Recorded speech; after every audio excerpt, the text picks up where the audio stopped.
Mirando al misterio, por Samael Aun Weor. Prefacio, por el maestro Garga Kuichins. Mirando al misterio es una obra sencilla e interesante que ha escrito el maestro Samael Aun Weor para llegar a las masas que, deseosas, buscan el camino de la redención para sus múltiples problemas.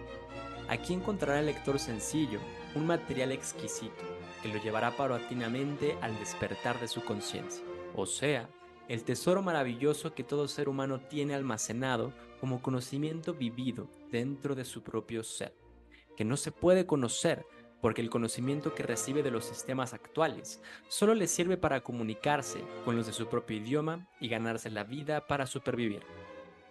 Si las gentes sienten gran peligro para aconsejarse de personas desconocidas, si las madres sienten temor de entregar a sus hijos a personas que desconocen, ¿cómo no será el hecho de recibir consejos de desencarnados que no están viendo, sobre todo por desconocimiento absoluto del más allá? El mediumnismo constituye un gran peligro para las personas que lo practican. Más de 40 años de observación nos permiten llegar a la conclusión de que es peligroso para la mayoría de las personas que lo practican. Hay muchos sistemas de recurrir a los difuntos para llamarlos y buscar muchas veces su dirección y servicio. Disponemos de 5 sentidos para ponernos en contacto con todo lo que sucede dentro y fuera de nosotros. Nuestros sentidos son de la misma calidad moral de las personas que los llevan. Si somos mentirosos, si mentimos permanentemente como costumbre, los sentidos también serán mentirosos y nos informarán mal. ¡Qué despropósito! Las gentes quieren que se les diga la verdad y ellos mintiendo. Buscan a Dios, que es pura verdad, y ellos mintiendo. Son dos polos opuestos que no pueden juntarse jamás. Para mejorar nuestros sentidos, debemos acabar con los defectos, porque ellos desmejoran la calidad moral y espiritual de nuestra personalidad. Muchas personas desprevenidamente se afilian a escuelas espiritistas con nombres pomposos. Cuando hacen ciertas prácticas, caen en trance mediumnistas, siendo estos trances deprimentes para la persona humana, porque se revuelcan, botan espuma por la boca y cosas similares. Luego, al despertar, no traen el recuerdo de lo acontecido, y sus superiores festejan lo acontecido, no sabiendo que son en esos instantes perfectos posesos de entidades peligrosas. Otros es que hablan lenguas porque son poseídos por viejas entidades que pululan en nuestra atmósfera, y sus jefes les aseguran que recibieron el Espíritu Santo, cuando de despropósito, un fornicario, un ser que pierde su semilla voluntaria o involuntariamente, imaginar que puede recibir el Espíritu Santo. No saben que el que fornica peca contra el Espíritu Santo, que es fuente de vida. Existe en muchos hogares la costumbre de utilizar tablitas numéricas que a manera de juego utilizan para llamar amigos desencarnados y preguntarles tonterías. Luego se convierten en posesos de entidades perversas y el resultado es la locura, la idiotez o cosas similares. Más tarde van a pasar a manicomios o casas de reposo sin resultado satisfactorio para los familiares de estos. Grandes revistas publican estos despropósitos para dañar a las gentes. Sin embargo, la sabiduría gnóstica que dispone de métodos superiores para ser hombres superiores, una raza superior de la que no se permite hablar porque eso despierta a las masas y no les conviene a los jerarcas de las tinieblas que viven entre nosotros. Si usted, lector, alguna vez llega hasta el conocimiento gnóstico, no cometa el error de estar haciendo limpiezas a personas que acudan a usted para favorecerse. Lo correcto es que dichas personas aprendan a limpiarse a sí mismas, como aprendieron a limpiar su cuerpo físico y bañarse para dejar limpio su cuerpo. Ya hicimos en los comienzos estas incursiones y todavía nos horroriza el resultado para nosotros. Afectado con pesadez en la cabeza, náuseas, conmociones raras en el organismo y muchos malestares inlocalizables que nos atormentaban. Después vimos lo que acontece a los sacerdotes que apenas reciben de los fieles los pecados cometidos para ellos perdonarlos, de manera que los fieles pecando y los sacerdotes perdonándolos y jamás han podido alcanzarlos en dicha tarea. Generalmente la mujer buena le atribuye a la brujería el hecho de perder al esposo cuando otra mujer se lo quita. El hombre es como un marranito. Cuando alguien le rasca la barriga, allí se queda y no se va ni a puntapiés. Tal parece que al obtener el esposo por medio de un sistema religioso, se sintieron dueñas de aquel varón. Generalmente lo mortifican a tal extremo que al surgir otra mujer que se los quita, ésta quiere retenerlo y le da el trato que todo esposo desearía: afecto, cariño, amor, mimos, etc. Observa, caro lector, en tu hogar que la niña se apega al padre porque lo ve fuerte y vigoroso, debido a que la mujer quiere protección, amparo, porque ella por naturaleza produce amor y el niño se apega más a la madre, porque ésta le brinda lo que él todavía no produce, el amor que produce la mujer por condición innata. Más tarde, cuando los sistemas existentes y la cultura actual corrompen los sentidos de la mujer, entonces manifiesta que si encuentro un varón que me quiera y me ame, me casaré con él. Cuando es ella la que sabe amar y el varón tiene voluntad y tiene fuerza para defenderla. A ti, si eres varón y tienes mujer buena, no la celes, porque el hombre que cela a su esposa no sabe con qué cuenta. Llega viejo sin saber si tuvo una joya por esposa por haberla celado durante toda su vida. A la mujer hay que cuidarla como vaso frágil y dar la vida por ella llegado el caso, si ha sido una compañera para nosotros, no una esposa madrastra para mortificarnos. Lo único que nos saca del dolor y la amargura es la castidad científica, para la cual hay que estudiar y poner en práctica la enseñanza que da el maestro Samael Aun Weor en el libro titulado El matrimonio perfecto, del cual se podrá formar una raza de superhombres. Julio Medina. Capítulo primero. La muerte. Hace muchos años, cuando murió mi padre, estábamos velándolo otras personas y yo. Dichas personas estaban acompañándome cuando me quedé dormida por un momento, y de pronto vi que mi padre entró en el cuarto donde estábamos velándolo.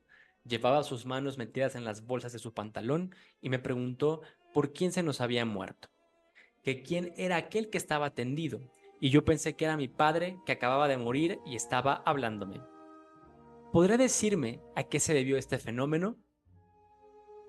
Es indispensable comprender que las gentes jamás en la vida se preocupan por despertar conciencia. Realmente todas las personas del conglomerado social tienen la conciencia profundamente dormida.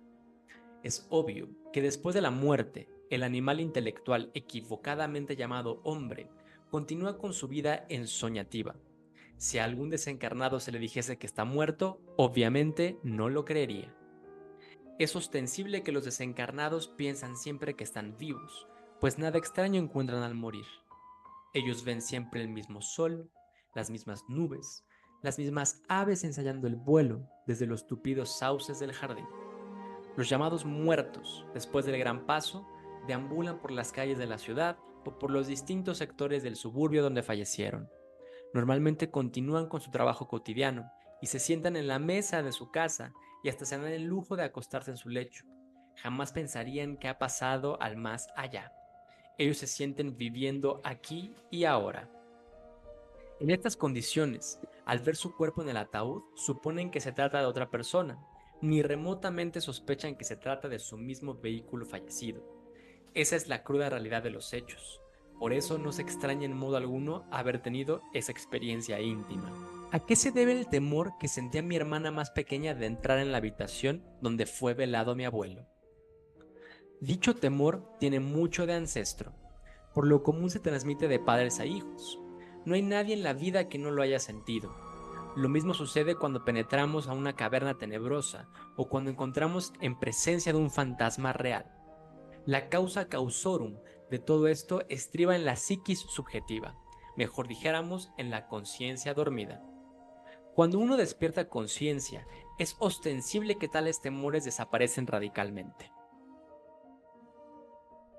¿Por qué los niños pueden ver a un desencarnado y los adultos no? Mi hijo, el más pequeño, vio a mi padre recién desencarnado y platicaba con él. En nombre de la verdad debemos ser claros y enfatizar ciertas ideas. No está de más decir que todos los niños son clarividentes. Se nos ha dicho que antes de cerrarse la fontanela frontal de los recién nacidos, eso que llaman mollera, tienen las humanas criaturas el poder de ver lo suprasensible, aquello que no pertenece al mundo físico, eso que es invisible para los adultos. Si los seres humanos reconquistaran la inocencia de la mente y en el corazón es incuestionablemente que recobrarían la divina clarividencia, el poder de ver lo oculto, lo misterioso, lo desconocido. Cuando morimos, ¿no tenemos el peligro de perdernos? ¿O alguien nos espera? ¿Qué es eso de perdernos, distinguida dama? ¿Qué es eso de perdernos, caballeros? ¿Hasta cuándo vais a dejar de tener miedo? ¿Se pierde uno acaso en su casa? Ya he hablado claro y demasiado. Ya he dicho que durante los primeros días continuamos viviendo en la misma casa donde fallecimos, y de eso hay muchos testimonios. Al morir nos encontramos a aquellos difuntos queridos que se nos han adelantado, es decir, a nuestros parientes y amigos. ¿Podemos reconocer a esos parientes y amigos que nos encontramos al desencarnar? Tú puedes reconocer a tu madre fallecida, a tu padre, a tus amigos y parientes. ¿Supones que puede uno desconocer a sus seres queridos? Tu pregunta es bastante extraña. Es obvio que ningún hijo podría desconocer a la autora de sus días. Es ostensible que todos tenemos la capacidad para reconocer lo que hemos conocido. Cuando morimos, ¿no sufrimos de soledad? Cada cual es cada cual. El egoísta, aquel que se autoencierra, el misántropo, aquel que no ama a nadie. Es obvio que ya aquí mismo tendrá que pasar por la amargura de la soledad. Después de la muerte resulta patético, claro y definido su doloroso estado solitario en la región de los muertos. De acuerdo con eso que llaman destino, ¿es cierto que tenemos los días y las horas contadas? Distinguido caballero, con el mayor placer responderé a su pregunta. Cuando usted sale de viaje, es incuestionable que lleva determinada cantidad de dinero para sus diversos sistemas de transporte. Obviamente, usted debe saber gastar su dinero, porque si lo malgasta, su viaje habrá de ser interrumpido. Quiero que comprenda que al venir al mundo, los ángeles del destino depositan en nuestros tres cerebros determinado capital de valores vitales. Es claro que si los malgastamos, si acabamos con dicha fortuna, el viaje por el camino de la existencia será interrumpido prontamente. Mas si los ahorramos, nuestro viaje podrá hacerse largo, y así llegaremos hasta la ancianidad. Me sorprende usted con eso de los tres cerebros. Yo siempre he oído que tenemos un cerebro. ¿Podría decirme cuáles son esos otros dos? Con que le sorprenda a usted lo de los tres cerebros. Compréndame. Entre la caja craneana tenemos el cerebro intelectual. En la parte superior de la espina dorsal tenemos el cerebro motor, el centro capital de los movimientos. En el plexo solar y demás centros simpáticos está el cerebro de emociones. ¿Me ha entendido ahora? ¿Por qué sentimos miedo al pensar en la muerte? ¿Y por qué nos apegamos a la vida? El deseo de vivir es muy grande. Todos los seres humanos quieren vivir, están apegados a la vida sensual. Es obvio que la adhesión, el apego, el deseo de existencia material nos tienen fascinados. En estas condiciones de ninguna manera queremos morir, tenemos miedo a la muerte, no queremos dejar de existir. Si las gentes, basándose en comprensión, perdieran el deseo de vida material, entonces el temor a la muerte desaparecería. Uno llega a perder tal temor cuando comprende lo ilusorio de la existencia, cuando ve que nada en este mundo es permanente. Pasan las ideas, las cosas y las personas. Cuando una persona desencarna, ¿qué hace el alma? ¿A dónde se encuentra para volver a encarnar?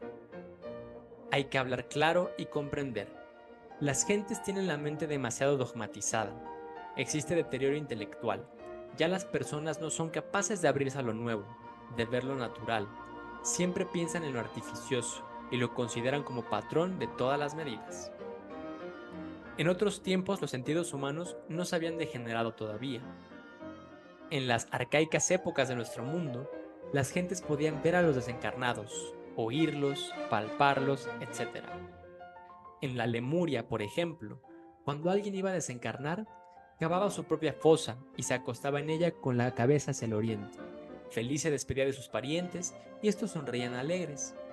Quien pasaba al más allá no quedaba invisible para sus parientes. Bien podía seguir conviviendo con los suyos deliciosamente. El aire parecía transparente.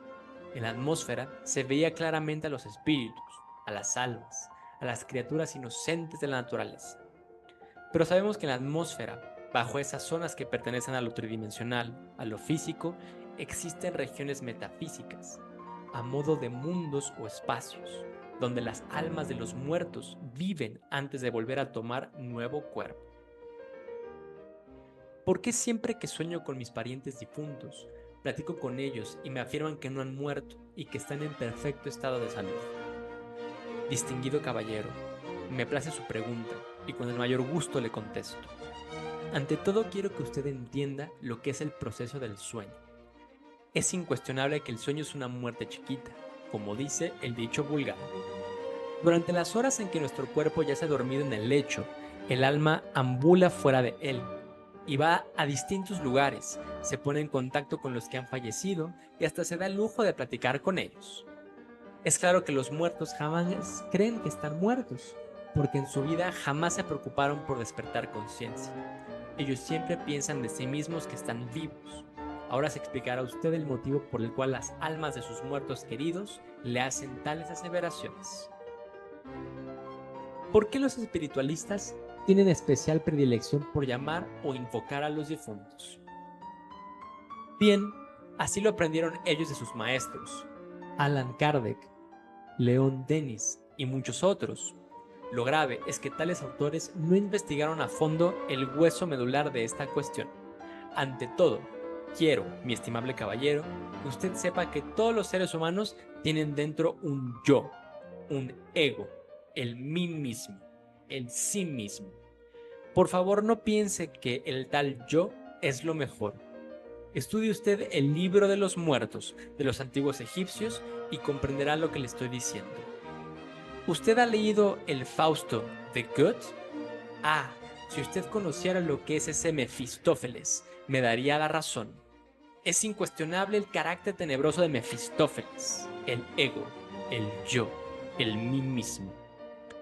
Quien se mete en el cuerpo del médium espiritualista es el yo del difunto, Arimán, Mefistófeles.